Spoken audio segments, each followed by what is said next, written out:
What's up, guys? This is Power of the Dollar, and I thank you so much for tuning into the channel once again. Without your support, this channel goes nowhere. So I really mean it when I say it. When you drop a like or you subscribe to the channel, it means so much to me. It gives me the motivation to continue doing these videos. And I have a lot of great videos in the pipeline, so don't forget to subscribe to the channel. And if you have any suggestions, please just drop a comment below. I'd be glad to answer and look into it, all right? So this video is gonna be about real estate and real estate crashes, okay? There's a lot of people out there that are trying to buy their first home, and they're very frustrated because they're being outbid by others. There's 12 offers, interest rates have risen, so now they can't buy a home for these prices. They're waiting for prices to come down, and people are wondering, is there gonna be a real estate crash? Now, I'm not a fortune teller. I'm not a guru who's gonna pretend to know something that someone else out there may not be able to research on their own. I truly don't know if there's gonna be a crash. But what I do know is that there's some economic principles at play here that could lead to softening in the market or lead to an acceleration in the market or a flat market. And we're gonna talk about those. But before we do, I just wanna say, I used to be a licensed realtor. I worked as a realtor for about 3-4 years. I've been on the buyer side and the seller side, both as a buyer myself and a buyer's agent, and as a seller of my own properties and as a seller's agent. Now, I don't know everything there is to know about real estate, but I do know a lot and I have a lot of experience. So I'm tying it all together in this video for you.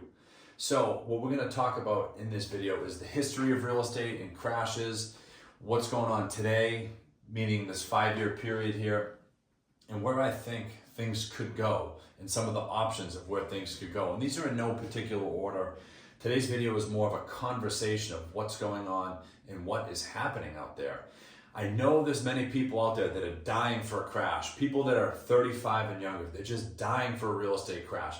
They are so frustrated, they've had it. Rates are at 7 ballpark right now. They've been as high as 8 last year. Then they come down to 6 and you think, oh, now I can buy. But by the time you find somewhere you like, it's got 10 offers on it and the rates are back up to 7. It's very frustrating and it's actually depressing and devastating. My wife and I went through it for a long period of time. We finally got our house and we're very happy with it. And trust me, over time, you will find a great place for yourself. Stay the course, keep doing what you gotta do, save money, and I promise it will all work out, all right?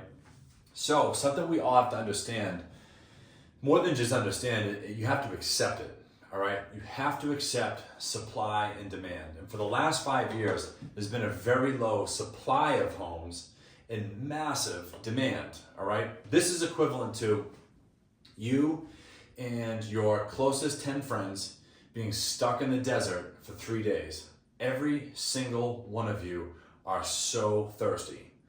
Now someone is gonna drop 1 bottle of water between the 11 of you and say, here you go. Every single one of you is gonna want sips of that water. Or in the case of real estate, they're gonna want that house.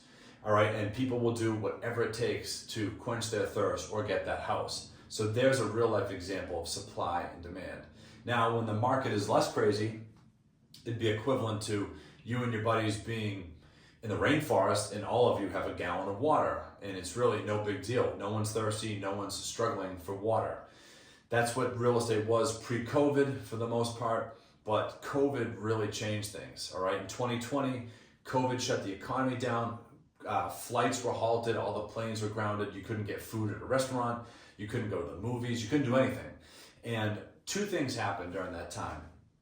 The federal government created a stimulus package, both under Trump and another one about a year later under Biden, where they just created money out of thin air. They were borrowing bonds, like we talked about in other videos, IOUs. They were selling bonds, they were borrowing money, and they were sending out stimulus checks. They were sending money into this program, that program. Money was flying everywhere, right? On top of it, the Federal Reserve, it's the agency that controls our currency in the United States. The Federal Reserve dropped interest rates real low to make borrowing costs to go down, to make it easier for people who needed to borrow some money during this time. So you have tons of money being printed with stimulus, and you have interest rates for borrowing money going to near zero. So that is a huge increase in the money supply and people's ability to buy things and borrow money. So rates went real low from the Federal Reserve, and these low rates carried over to mortgage rates. So when you have low mortgage rates, it gives buyers more buying power. All right. On top of it, there was a huge exodus from cities. People who were my age, I'm 33, so maybe they were 28. They said, you know what? I can't even do what I like to do in the city anymore. I can't go hang out with my friends, can't go to the bar, can't go to the sports games, I can't go to the museum. What's the point of me living here in the cities? Okay. I want to get up to the suburbs. Problem is, everyone started to want to do that around that time, and interest rates were low. So when you have low interest rates, okay, and you have tons of buyers on very few homes in the suburbs, you lead to massive demand. So these low rates increase everyone's buying power, and there were tons of buyers who had that massive buying power. It just led to insane demand. And I'm going to share a chart here that's going to show the price appreciation, and you just see it go up like crazy in 2020-ish time period, where people were just buying houses, going over the asking price. They were waiving contingencies. They were doing anything they could, okay? So that's the first part of this here, where we discussed where we are right now. And even though interest rates have risen over the last few years, we're still in this area where supply is lower than the demand, but things are starting to turn, and I'll segue into that now. All right, so we're back with the next part of this real estate crash video, and there's one thing I'm gonna harp on the buyer side, and one thing I'm gonna harp on the seller side. But before I do that, I just wanna review, like we did in the first part, supply and demand. For the last 5 years, there's been rather low supply and feverishly high demand, leading to rapid and massive price appreciation in the real estate market. The real estate market has not been in what's called equilibrium. But I think the tides are starting to turn here. And I think that the market is actually not gonna crash, but I think it's starting to find its equilibrium, okay? Currently, according to a lot of sources, there's 500,000 more sellers in the market than there are buyers. That's according to Redfin, Zillow, Realtor.com, all over the place, you can see it. So things are starting to change. More houses are coming on the market, and more houses are starting to sit on the market. And there's one thing that's going to happen on the seller side to make that change. And there's one thing that's happening on the buyer side that has led to this fact right here. So let's start with the buyer side. I created this visual here, this pyramid. And this represents, say the house next door to you is up for sale for $500,000. If mortgage rates are in the threes, everybody within this pyramid can afford to buy that house for $500,000. If mortgage rates come up to 4, everybody in this lower echelon here is priced out. They can't afford it. And then as you work your way up with mortgage rates to 5%, 6%, 7%, you can see the pool of buyers get smaller and smaller as everyone starts to get priced out. And the only way that more and more people can come back into the market as a buyer, if prices stay the same, interest rates have to come down. But they haven't been coming down. Interest rates have been around 7 for a long time. So if, say, interest rates are gonna stay at this 7% range, right, which it's forecasted to, what's gonna have to happen? Prices are gonna have to come down. Does that mean it's a crash? If someone has to cut their price by $10,000, $20,000, $30,000, I don't really think that's a crash. In the last 5 years, there's been massive price appreciation. So even if you have to cut your price a little bit, I wouldn't call that a crash. I would call that a rebalancing or recalibration of the real estate market. But what is happening? People are very reluctant to cut the price. But in my opinion, having just been a newish home buyer myself, having gone through the multiple offers and the bidding wars and the over asking and all this stuff, too bad. You're gonna have to cut the price if you want to sell your house. There's something called the invisible hand that was discussed by Adam Smith, very famous Scottish economist back in the day. The invisible hand means that the market always knows, all right? If prices are high and interest rates are high and no one's buying it, you could hold it on there for 10 more years, no one's coming to buy it. You're gonna have to lower the price until you hit an affordability zone to start capturing buyers to buy a property. Simple as that. So that is what I think is happening right now. There's a rebalancing in the market. Now, what would lead to a crash like 2008 when property prices really went down? There would have to be a huge influx in supply. Supply would have to start exceeding demand for one of two reasons. In 2008, both happened at the same time. Demand was lowered because tons of people were laid off. So demand came way down. And as people got laid off, they had to sell their homes. So a ton of people started listing their homes. So demand was falling and supply was rising at the same time. And that there was no one to buy a home. So even if you listed your home really cheap, way lower than even what people were paying for it a year or two prior, there was no one there to buy it. So it's gonna take something really serious, a massive recession, just like 2008, to have a crash, in my opinion. In the next part of this, I'm gonna talk about some stats like the golden handcuff and how people are doing financially and how companies are doing and if there really is gonna be a crash. So let's segue into that last part right now. All right, we're back for the final part of this video, and in this part, we're gonna be discussing what's called the golden handcuffs, and then we're gonna do a quick overview of where the economy is right now and where it may be going. But before I get into that, I just wanna say, when it comes to topics like this, there's a lot of clickbait and fear mongering out there. Those channels do very well. I don't know exactly why, but negative information, negative news, negativity, it spreads so fast and people love to consume that content.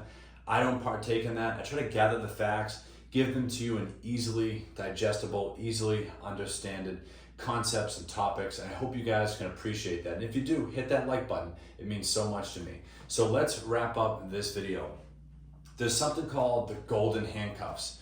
Usually when you're handcuffed, you're going to jail, you're going to slammer, you did something bad, it's not good. But what golden handcuffs means is there's a lot of people out there that have very low mortgage rates and they feel handcuffed by it. They don't want to sell their home that they bought pre-COVID real cheap, and they don't want to exchange their low mortgage rate for a high mortgage rate at these high prices. So they feel handcuffed to the home they're in, okay? And here's a couple statistics, right?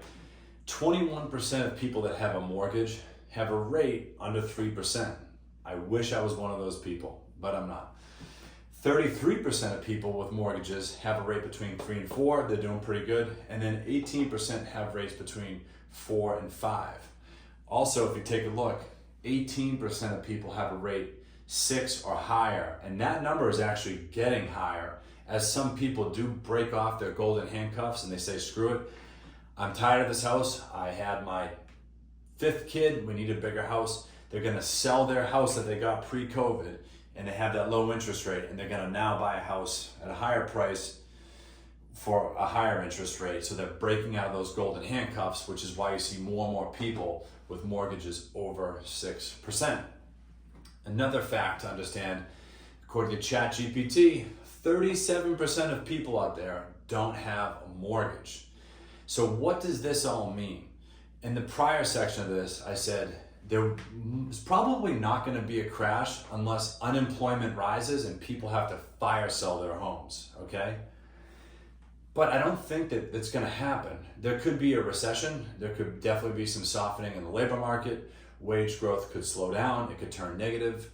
But there's so many people out there with very low interest rates, and there's over 1/3 of homeowners out there that don't even have a mortgage. So even if inflation continues to rise, even if things, remain expensive, even if rates go up and down, so many people are just indifferent to that. They just don't care. Like I said, over 1/3 of people don't even have a mortgage overhead. And most people have very low interest rates on mortgages that they got pre-COVID. So their balances are low because the prices were way cheaper back then, and the rates on it are low. The amount of interest they're paying is low. Another thing too, a little side note here, a lot of these people that have rates lower than 3, lower than 4, even lower than 5, they have more extra money every month. So what are they doing with that money? They can do whatever they want with it, but many people, thanks to the internet, have become very financially savvy. They're investing their money, so they have way more investments than they may have if they had a higher rate. And they also are paying down debt. So they're further lowering, increasing their margins, and they're lowering their debt burden with all this extra money because their monthly payments aren't as high. So I just don't foresee the supply of homes hitting the market like crazy, like in 2008, unless something really bad happens with unemployment. And segueing into the quick overview of the economy, is unemployment is very low right now. It's at about 4.2%. But there's an indicator out there that's less popular, less well known. It's called unemployment plus 26 weeks. So people who have been looking for a job for about half a year, over 6 months. And that rate is going up, and it's going up quickly. And every time that has happened in the future, you can see in the chart, there has been a recession. Now, it's going to be very hard for me to go back and look at housing prices and mortgage rates around those times. But just so you know, unemployment plus 27 weeks is going up, and that's not a good indicator for the economy, okay? But finally, right now where it stands, wage growth is still solid. It's still in the positive. So what does this all summarize to, right? Many people have low interest rates. They have low amount of mortgage debt. People are smarter with their money. They're putting all this extra money, since they don't have a high rate and a high mortgage, into savings. They're putting it into the stock market, and they're paying down debt. People are very solid financially. And I shouldn't say that. There are many people out there who are struggling. I'm not naive. But homeowners, I should say, with these low mortgage rates and low mortgage balances, they're making good moves. They're very financially solid. The overall economy, it's all right. You know, a lot of people are nervous about it, but where it stands right now, it's all right. But this is the 26 plus week indicator is something to keep an eye on, because if people can't get a job and they can't afford their home, they're gonna have to list their home. And just like we said before, 500,000 more sellers are out there than buyers. And if more and more sellers start hitting the market, that's gonna be, you know, once again, back to the bottle of water analogy I've made before. When it comes to supply and demand, if you have one bottle of water and 10 thirsty people, everyone's gonna go crazy for it. But right now, more and more bottles of water are coming into the room, and more people are leaving the room because they can't afford to buy. So things are starting to equal out. People aren't as thirsty, so to speak. So that's my overall, I guess, analysis of the real estate market. And is there gonna be a crash? Here's my opinion. Hard to say, I don't know. And I guess that's a cop-out, but I've presented plenty of information for you guys to where we could see it go up, we could see it go horizontal, go sideways, and we could see it come down a little bit. But I don't predict it to be a 2008 sort of crash. Let me know what you think in the comments. Please hit that like button and subscribe to the channel. I thank you so much for supporting the channel, and I'll see you next time. A lot of time goes into making these videos, but I created this channel to discuss all things economics and finance to help people just like you. So if you found this video helpful, please give it a like and subscribe to the channel for all my upcoming videos just like this.